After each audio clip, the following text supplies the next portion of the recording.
Togo, un projet en faveur de la liberté d'expression et des médias, et des défenseurs des droits de l'homme lancé publié le 11 mars 2023 par Miadjo Lomé, l'Institut Panno-Afrique de l'Ouest, IPAO, en partenariat avec l'Observatoire togolais des médias, OTM, et du Réseau interafricain des femmes, médias, genre et développement, appelé ONG FAMEDEF a lancé, le jeudi 9 mars le projet promouvoir la liberté d'expression et des médias, et protéger les défenseurs des droits de l'homme au Togo au cours d'un atelier national participatif à Lomé. Le projet financé par l'Union européenne, UE, à hauteur de 500 000 €, sera exécuté pendant 3 ans, 2023-2025. Il vise à promouvoir la liberté d'expression, le pluralisme des médias et la protection des défenseurs des droits de l'homme au Togo. Il s'inscrit donc dans l'objectif général de l'UE qui est de renforcer le rôle de la société civile dans la protection des droits fondamentaux, en particulier les droits civils et politiques ainsi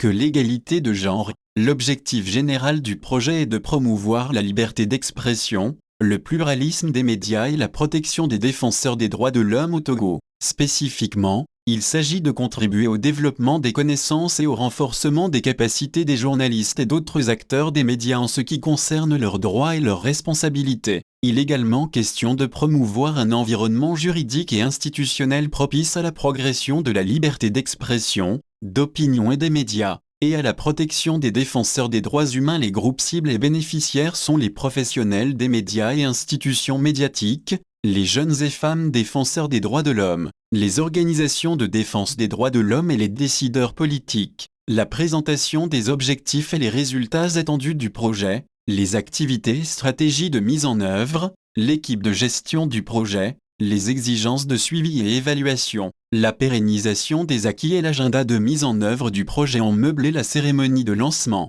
2 panels thématiques sur la situation des droits de l'homme et des médias au Togo, faits et chiffres et quelle est la pertinence du projet par rapport à la situation des médias et des DDH, comment et dans quelle mesure ce projet est une réponse au contexte actuel du Togo ont permis aux participants d'échanger sur la situation des libertés d'expression et d'opinion au Togo et les droits des défenseurs de l'homme, les entraves et les axes pertinents pour son amélioration. Le directeur de cabinet du ministère de la Communication et des médias, Franck Missité a relevé que la presse est le symbole de la liberté d'expression. Au Togo, les libertés d'expression et de presse, et les droits de l'homme sont une réalité. Il est maintenant question de l'usage que chacun en fait pour son épanouissement et son bien-être. Cet atelier intervient dans un contexte particulier à savoir, le développement effréné d'éthique et les instruments qu'elle met à la disposition des citoyens dans le cadre de la jouissance des libertés. Nous ne doutons pas que vos réflexions porteront sur ces nouvelles libertés dont les instruments sont les réseaux sociaux afin que le principal objectif du projet soit atteint,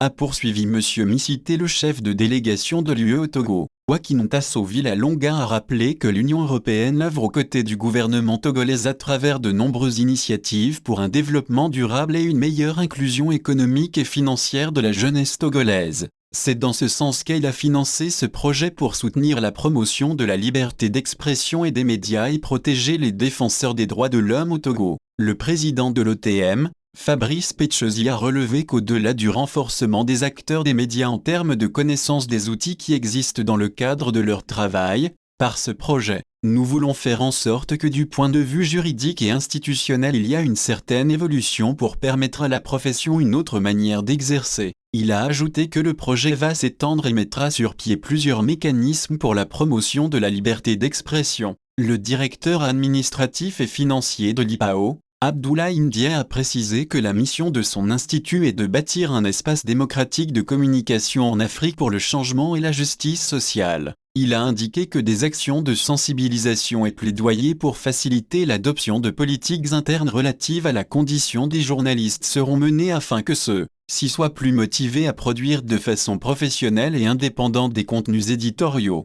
L'atelier de lancement a été suivi de l'inauguration du nouveau siège de l'OTM.